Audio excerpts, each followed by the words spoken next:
the system works in weird ways. It's not always simple. Sometimes it's very complex and disconcerting. Sometimes it'll bring you to tears. Thank you. But I hope I've shared some things with you today to show you sometimes how things over time can affect change, and do so without, well, getting your panties in a bunch, right? You just have to be smarter than the rock. Because if you don't have unlimited resources, you really have to figure out an attack plan. Well, I guess that's it, guys. So take your break and come back and see Mark. And he'll razzle down for you.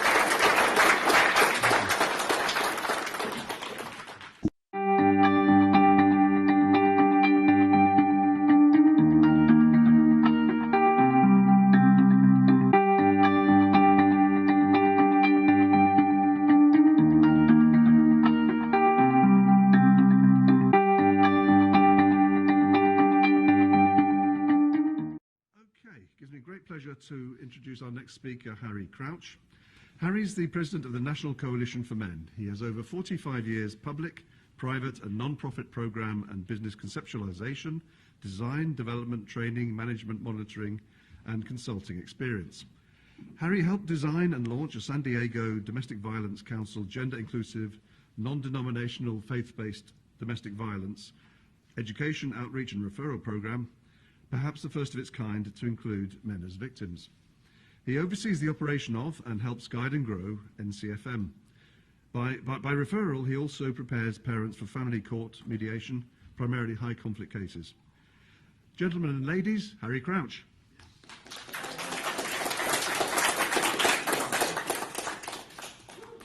Well, the title of our talk is Action versus Yacktion. Anybody's in this room, anybody came to this conference is a person of action. So you're a potential change agent. I want to show you my speech. This is what an ADA dyslexic puts together. How do you do? Welcome. So we're going to jump around a little bit. There's a lot of things to talk about. I want to focus a little bit about how one can affect change with very little effort. We have some slides. I'm going to try to go through them quickly. Is this up? I'm not that thin. This picture came from the London Telegraph. They flew a reporter over here to do an interview maybe a couple years ago. What's interesting about this is they were concerned primarily with our work within the Unruh Civil Rights Act in the state of California. Have you heard about those men that go out and sue bars over ladies' nights because women get in free and men don't? Those assholes? That's us.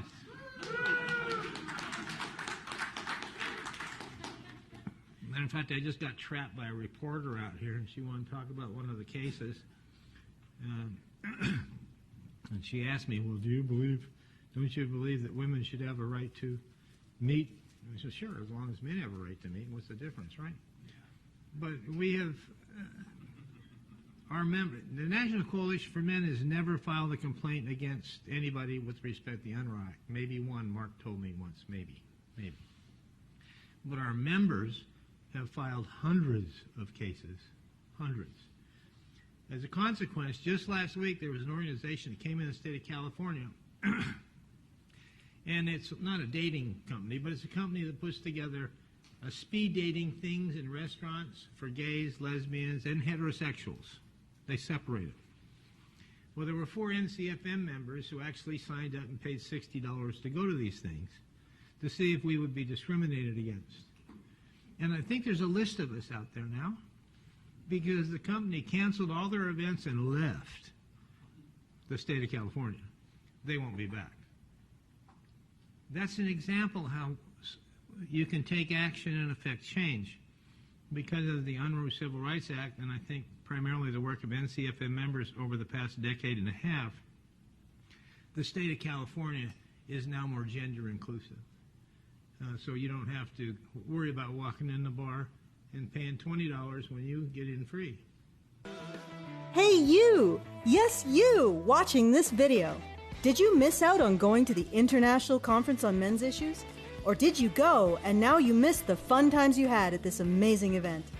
Experience the magic of ICMI 2019 again, or for the very first time, with Honey Badger Radio's ICMI disc set. The disc set brings ICMI presentations together in one convenient package, as well as disc set exclusive Badger bonus content. Enjoy behind-the-scenes Badger interviews with free speech and men's issues luminaries, like Sargon, Janice Fiamengo, and Count Dankula, as well as a never-before-seen Badger cartoon. Also available is sparkling ICMI merch, such as our professionally designed program book, sticker sets, badges, and more. Go to feedthebadger.com and claim a piece of men's rights history for yourself. Right? And we think that's reasonable. That's being a change agent. 1982, Adelphi University, this was the first men's conference in the United States sponsored by the National Coalition for Men. I believe we had another one after that. Of course, I was much too young then. Here's another copy, a picture of the event. You know, everybody know Gregory Hines, the actor. He's now dead, actor, dancer Gregory Hines. Well, you'll see him in this picture. He was one of our members. Mr. Hayward, is that you back there? Is that you in the back? You have dark hair is what you have. Yeah, right, dead center. Is that you? You know, the older you get, the harder it is to see. Oh my God. So, That's totally me. all right. So, Mr. Hayward, one of the founders of the National Coalition for Men, is in this picture. He didn't even know existed. You know, we really got to pay more attention to our website. Now here's another picture of the group. We have face-to-face meetings every 3 years. And you want me to go back with that slide? Or? God, I tell you, man, I get 35, 40 minutes, and these clowns are... Okay. So, by the way, you have to forgive me. I've never made a public presentation before, so I'm kind of working my way through this.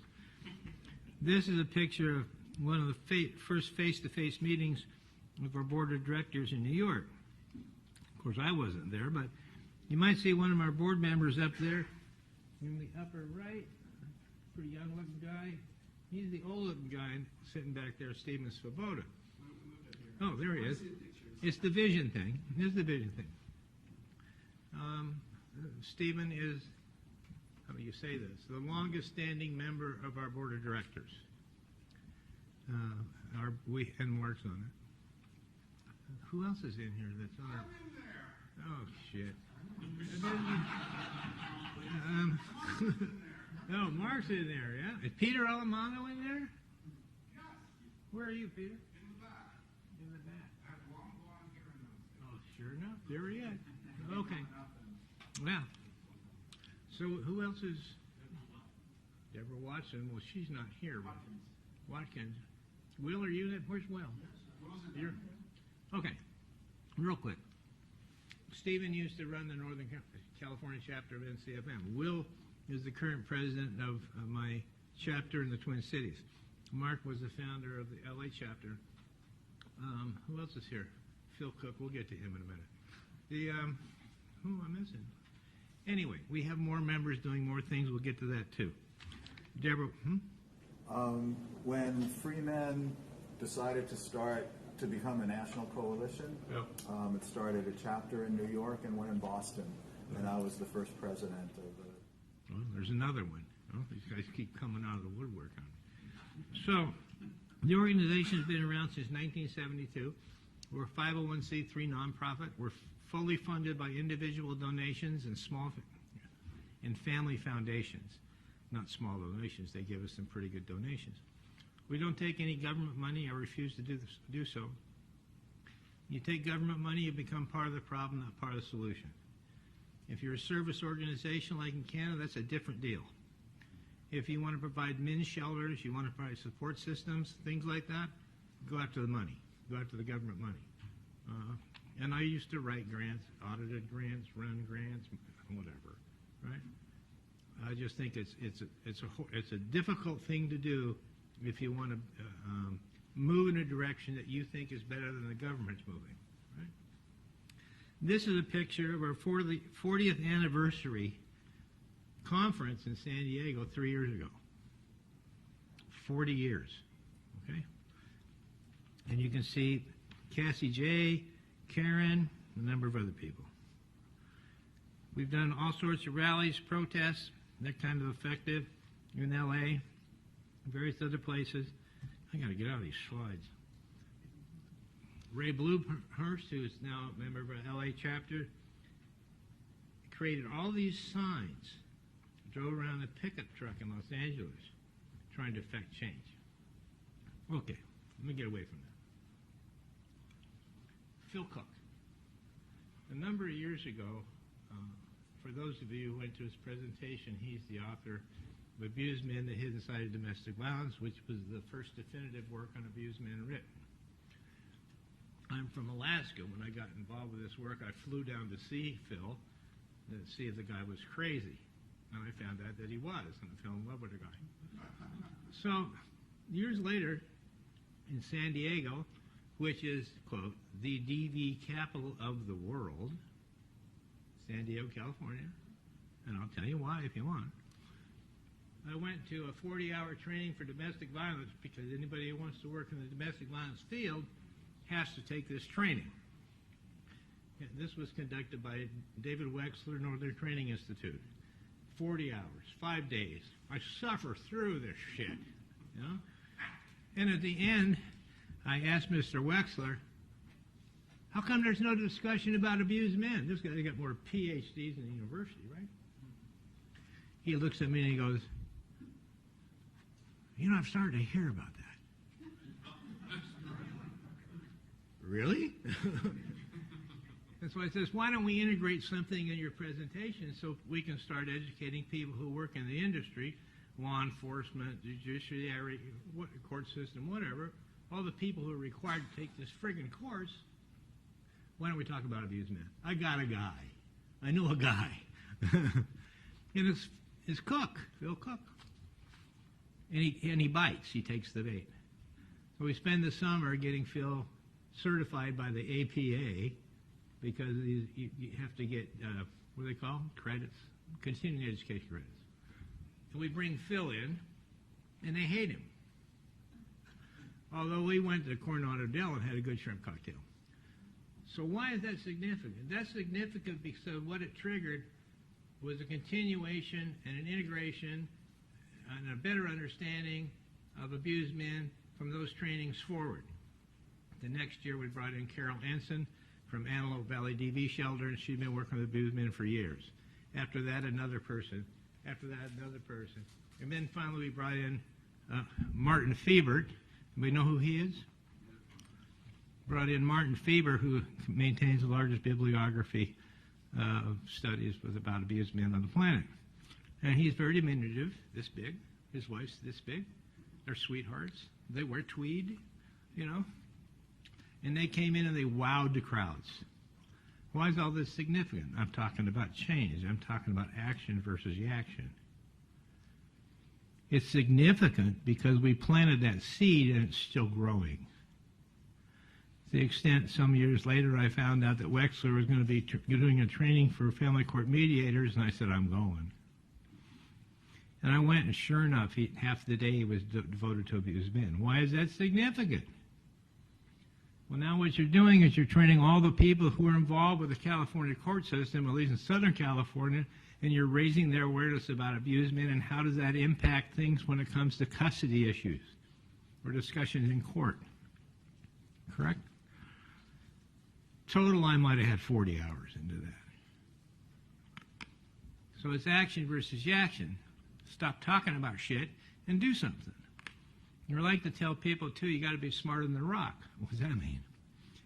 Well, let's say they put an obstacle in front of you, and it's granite, and they say you can't come through because on the other side is all these green pastures and all this stuff that's wonderful, and you can't have any. Well, you better be smart enough to figure out how to get under it, over it, around it, because they're not going to open the bowl in the door. There's another example. Where's that one slide, though? Let's get this one slide. This one. This is 84, maybe. This is our first display at the International Violence and Trauma Conference in San Diego, which is the biggest conference of its type on the planet. And here's Deborah Watkins, our tracer, Ray Bloomhurst, the guy that does most of these signs. The famous one there with the skeletons, you probably saw that in the red pill. There's Mr. Angelucci, and there's Mr. Cook. There's a number of stories around this event, but I'm going to tell you this one. Here I met a young lady by the name of Julie Brand. She's about this big. She's one of my advisors. She was sexually abused and groomed by her mother growing up. You don't talk about that, do you? Most people go, what, a mother sexually abusing their daughter? Are you out of your mind? She grew up, she went to school, got a graduate degree, started working in the high school as a counselor, retired, wrote a book. Her website's Caper Consulting. You gotta check it out. She took the book, and I met her here with the first time that she spoke at a conference. First time. And she tells a story that when she's talking to the group, they looked at her like deer in the headlights, right? Didn't hear about it. Over the years, she never gave up. Now she's a highly sought-after public speaker. She's often a keynote speaker at major conferences for law enforcement, for social service people. How important is that? She now tells me, we talk once, twice a week. She now tells me, and she's updating her book, I'll tell you about that. She now tells me she goes to speak to these crowds, and she said, ask in the audience, how many people are aware of these situations, and then all these hands come up. Now, why is that? That's because over 15 years she's carried this message to the world. Have you noticed there are more and more female teachers now being convicted of having affairs with their children, the people they teach? I give that directly to Julie. How easy is that? We just maintain a relationship, have a discussion. She is now speaking, doing trainings for various law enforcement organizations in the state of California. One is even funded by the Victim Compensation Fund because 3 years ago there was a recognition, Phil's going to faint, there was a recognition of abused men as being an underserved group.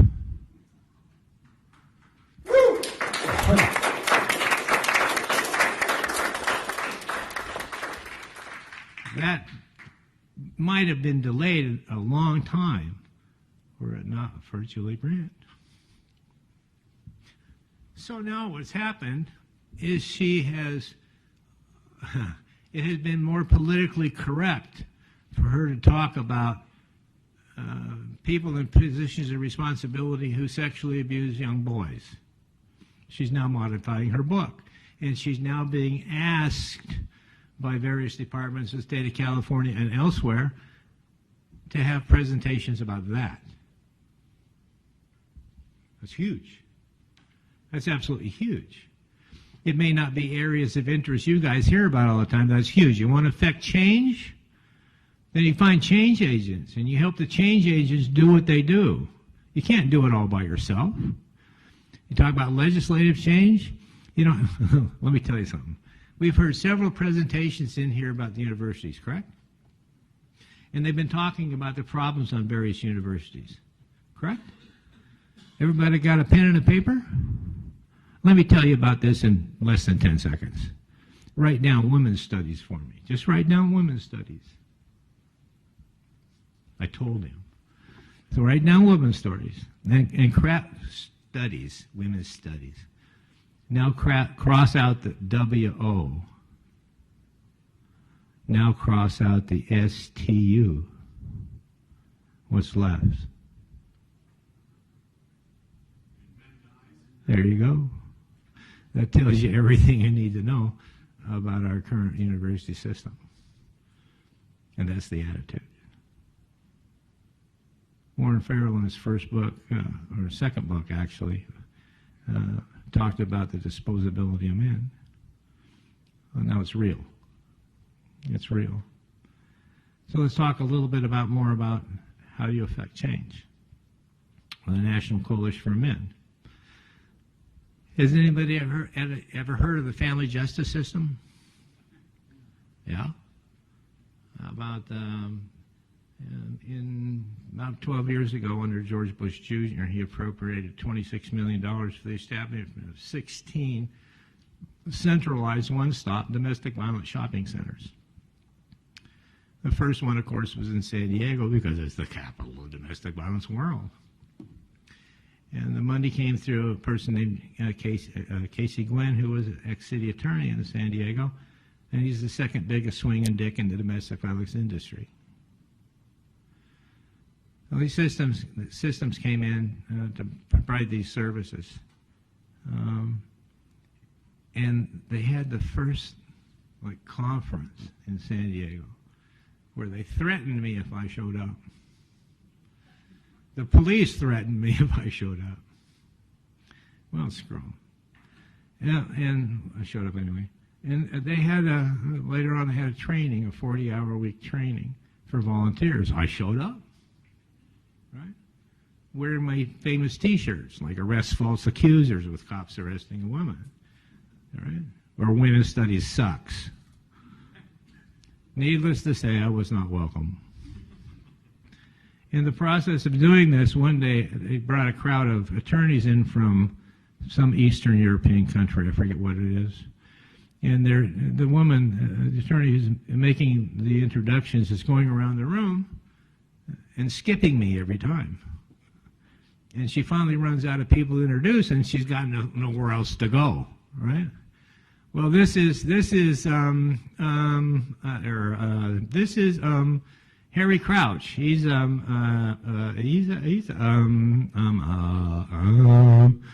men's rights advocate. Well, these are all women except one guy in the middle of the crowd. And all of a sudden, his hand shoots up like this. He's on his tiptoes, and he goes, right on! Change comes in strange and wonderful ways. For that very instant in time, everybody in the room was one. Whatever animosity there was toward anybody or anything left. And it brought me closer together to the people in the room. And after a while, Kent Peters, who was there, he was chairman of Catholic Social Ministries in Southern California. He hated my guts.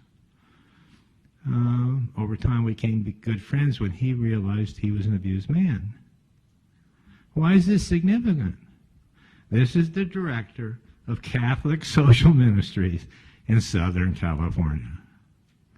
They started a radio station, and he actively told people publicly about his abuse. Is that significant? Huge.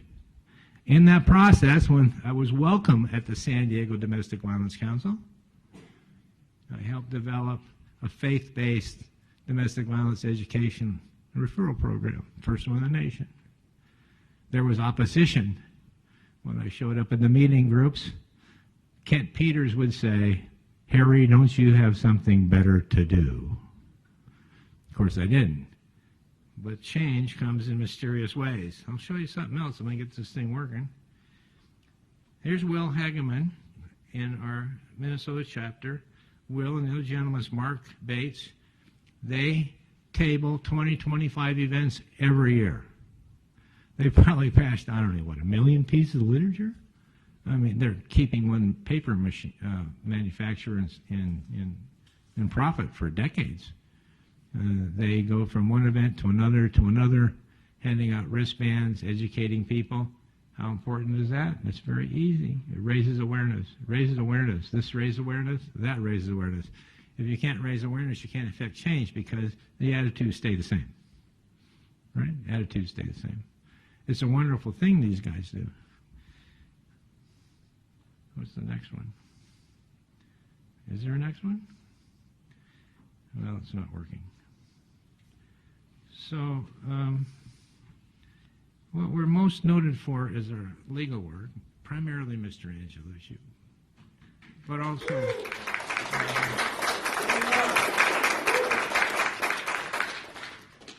Mr. Svoboda.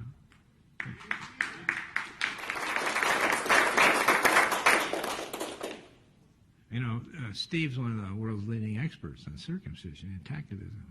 Wow. He's sitting right here. This guy right here. You know? You can't find anybody who knows more about this stuff than this guy sitting right here. So we got a guy in Kenya, NCFM member in Kenya, one of my liaisons, Kennedy Owino. You know who he is, right? Yeah. He's an activist. So we send him several $100s every year to help him out. He's got a little radio station over there.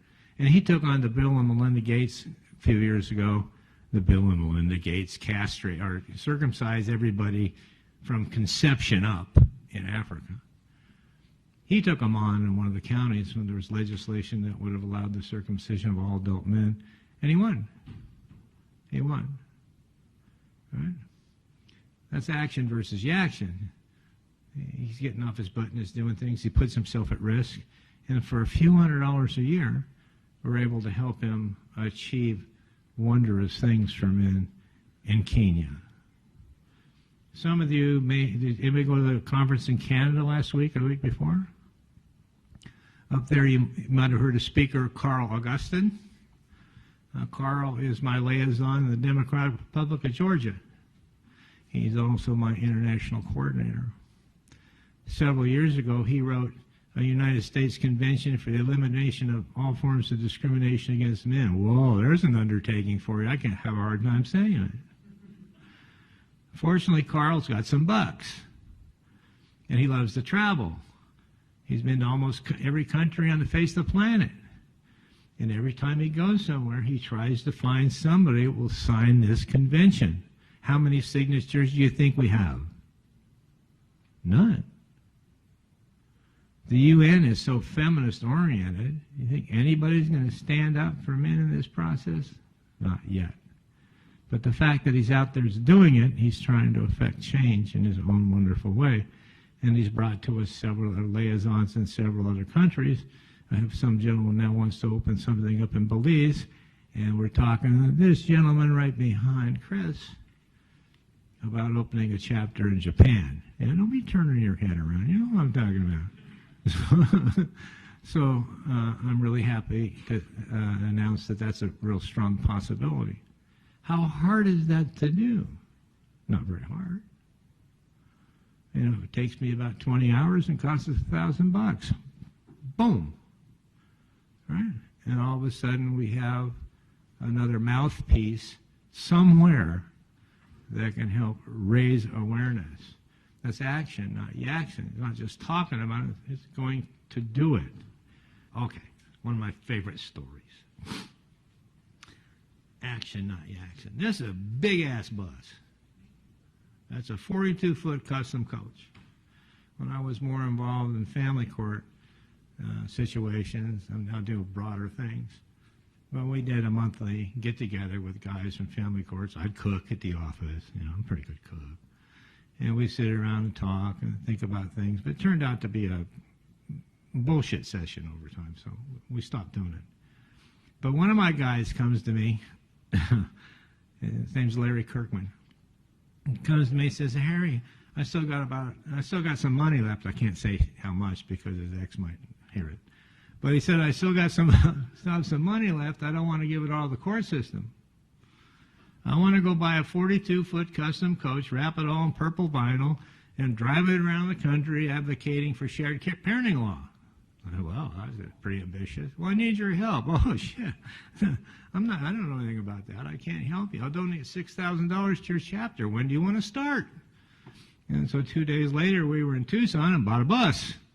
$252,000 bus. Brought it back to San Diego, spent 10 days, designed all these things, wrapped it in purple vinyl just like you see it. Cost us $10,000, and we started driving it all over the place. We would take it to domestic violence events and park it right in front of their front door. We drove it up to Los Angeles, where we had rallies. Who was that? Mark? Alex Baldwin. Alex Baldwin was in court, child custody, made the news, wrote a book about it, right? We parked the Crispy bus right next to the courthouse. And there were about 40 or 50 people running around with signs, shared parenting. And so Larry Grover around the United States once, we had it in Washington, D.C. twice, where once, forget his name, anyway, he gets arrested. And he was driving the bus. He had the keys in his pants. We couldn't get the keys of the bus back for a couple, 3 days for the event we had in Washington, D.C. So why is that significant? It's a process of helping raise awareness so people like, what's his name, National Parent Association, Dr. Holstein, wonderful guy, does tremendous work, has made a huge impact in at least 16 states with respect to shared parenting legislation. So while we're not directly linked, we're helping him because we're running around the country raising awareness. Handed out, I think we got a couple thousand T-shirts and tens of thousands of brochures and literature that was distributed. Action, not Yacktion. It's one thing to talk about something, it's another to stand up and do it. And every time we used to park this thing right in front of the family courthouse in downtown San Diego, and there's one judge who got so pissed off, she would have one of the sheriff bailiffs go up on the roof to watch us, make sure that we didn't do anything inappropriate.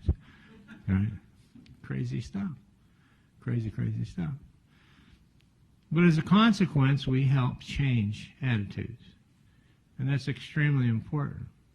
What we're really known for, at least recently, not just Mr. Angelucci, but primarily because of the legal work we do, Mark and I have dreamed for a decade of having our own law firm.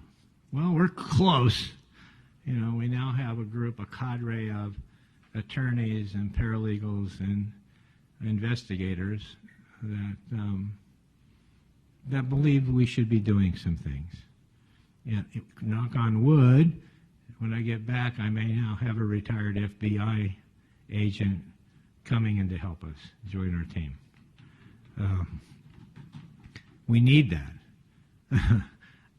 Action versus Yacktion. I'll give you another example.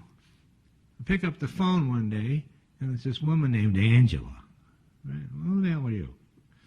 And she tells me this story that she and her son are in a post office one day.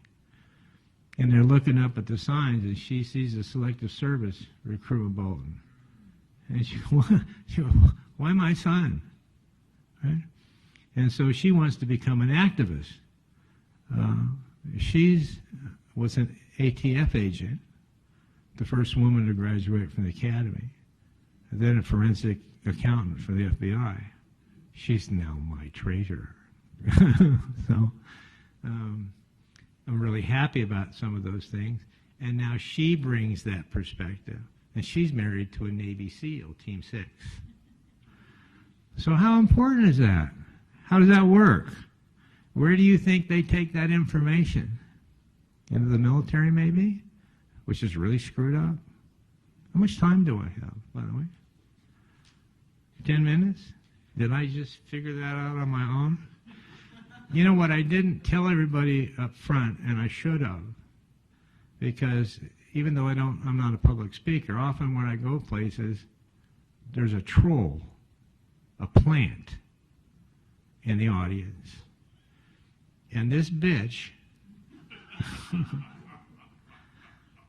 swear to God, I thought she was dead, but I got a whiff of her today. kind of like a dog smelling something, right? And I'm afraid, you ever just start getting an itch, because something's not quite, oh, shit. There she is. Oh, Christ. Oh, shit. Oh, my goodness. I thought you were dead. Oh, no. Where am I am Andrea Dwumbel. Oh, God. And I have complaints about 3 NCFM members. Oh, man. First of all, there's one I've seen at this conference here who's just about this tall and who's wearing a blue T-shirt and khaki pants. Just go. Hey, what's his name? Just roll back into your other identity. What's that name? Is Peter is the first name? What's Peter, the last name? Alamano, bitch. Alamano! There's the word man in the middle of it. Obviously, this is a sexist, racist, homophobic, xenophobic, white supremacist, ultra-far-right conservative, Islamophobe, in dire need of being punished. He is hurting me. Oh, to my soul. Just He's go got die. The word man in the middle of his name. It should be Alipersonal. Crawl under a table. My second complaint is about that one right there, Mark Angelucci. Yeah, you can't even spell it. Several years ago, I asked him to do one little thing, just one little teeny tiny thing. He's so inconsiderate, he won't give a woman what she wants. It was so easy. 2,000 miles. What he said to me was just, Pa. So you're going to ask, what was that one little thing that I asked for that he wouldn't give me? Totally incoherent. Incoherent. Switzerland. He wouldn't give it to me. Yap. Now, as for you, Harry, that's my third complaint. Yeah, go die. Didn't I ask you to do that? Yeah, well, I didn't. And I come here and I see you. Go die. Just burn yourself, witch. All right, one last thing. I'm a highly artistic woman, and I write poetry with deep, mellifluous language that reveals the depth, breadth, and majesty of my people's way of thinking. And you're going to be blown away by the beauty of this feminist writing. It tells it like it is. Boom, boom, boom went the guns. It made me so nervous I got the runs. A cry rang out through the night. It was, aha, the call to fight. Boom, boom, boom went the guns. Isn't that wonderful? Oh, they're laughing at me. I'm going to go to the safe space. Anybody got a baseball bat, a club? Anything? I need to listen to tinkly music and cuddle a teddy bear and work with a coloring book. Oh, let me go. I've got to go to the safe space. Take me to the safe space. Do I have to call the police again or the exterminator? Which one? Thank you, Blumwell.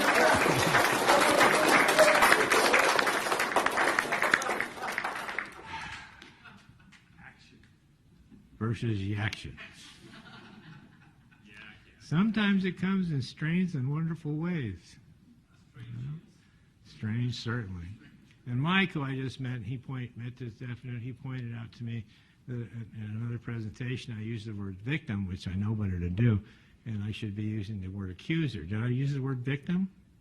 I guess I learned my lesson, because I asked him that if I did, he was to correct me. So maybe I learned that lesson. The one comment that has nothing to do with what we're talking about. I have recently been accused of a number of things by some MGTOW people, which is interesting. And one of those things is that NCFM is opposed to MGTOW. So let me be perfectly clear. That's the biggest pile of you-know-what I've ever heard. Our organization is open to anybody who wants to help pursue the goals that we've been talking about, as long as they do it with respect, as long as they kind of work within we have loose guidelines and bylaws, Doesn't matter. I go to Transsexual in Arizona. Great. I don't care. If you're MGTOW, that's wonderful. Pick up our book, Men Freeing Men, written in 1991 by Francis Baumley. It's kind of a roadmap for MGTOW. Where were they in 1991? Right? Everybody's welcome. Everybody's welcome. Any MGTOWs in here, or are you guys all in the other room? Anybody know? Well, welcome. Welcome. And that's about the only, closing thing I have to say. I don't have any words of wisdom for anybody. Mark's going to talk in a few minutes about some of our legal work. I had to bite my lips not to talk about. I'll say one thing about that. We actually have an office, right? I mean, a real office. We run it like a real business. Everybody's insured. All my board members, I have insurance for. All the chapters are all insured. We have our bookkeeper. We have an accountant. We often have 5 minutes. I still have 5 minutes? I'm running out of things to say. That's unusual. But the fact that we have an office in downtown San Diego, a nice office, right, is in a sense integral to what we do, because that physical location gives us legitimacy that other organizations can't claim. Make sense? Right? I mean, we even have a sign on our building that says National Coalition for Men. That's significant. The phone rings a lot. I'm the guy that picks up. So I hear all the stories. I'm the one that makes the decisions of which stories go up the mark, which stories go to our law group. And it's hard. It's a hard decision to make. An example, anybody heard of Christian Kit Martin, Kentucky? Triple homicides? No? Several years ago, Kit Martin had a stellar military career. He also had a BPD wife, borderline personality disorder, psycho bitch, pissed off Wolverine on steroids, vicious, violent, lying, conniving, manipulating. He got tired of it, said, I want a divorce. She said, I will destroy you. And she did. She accused him of spousal rape. She accused him of international spying. She accused him of child abuse. Horrific charges. Of course, the military stepped in and did what? Arrested him. The people in the civilian world took a look. Pretty soon he was up against all these charges. Were you going to talk about this? And one of our guys, Michael Konsacki, who's a retired homicide investigator, 102nd Airborne, right, stepped in. He has over 1,000 hours into Kit's case. Finally, eventually what happened is all the serious charges were dropped, but he had to take a deal, like a plea bargain, on a misdemeanor, and he popped 6 months in the break. He gets out, he gets reestablished again, all thanks to us, by the way. He gets out, gets reestablished again, gets a job flying for an airline, because he was a helicopter pilot. They trained him, he's flying for a commercial airline. A few months ago, the Attorney General of the state of Kentucky decides to run for governor. Well, he needs to show people that he's hard on crime, right? So they go arrest him again. He's in prison or jail right now. And I think just within the last few days, Michael Konsacki, the investigator, another one of my advisors, NCFM member, part of our legal team, I think he just got access to discovery because the state had been trying to keep discovery away from us too. Why? Because the election isn't until November. There's no new evidence. Everything I can see is nothing but a political stunt. You know, the system works in weird ways. It's not always simple. Sometimes it's very complex and disconcerting. Sometimes it'll bring you to tears. Thank you.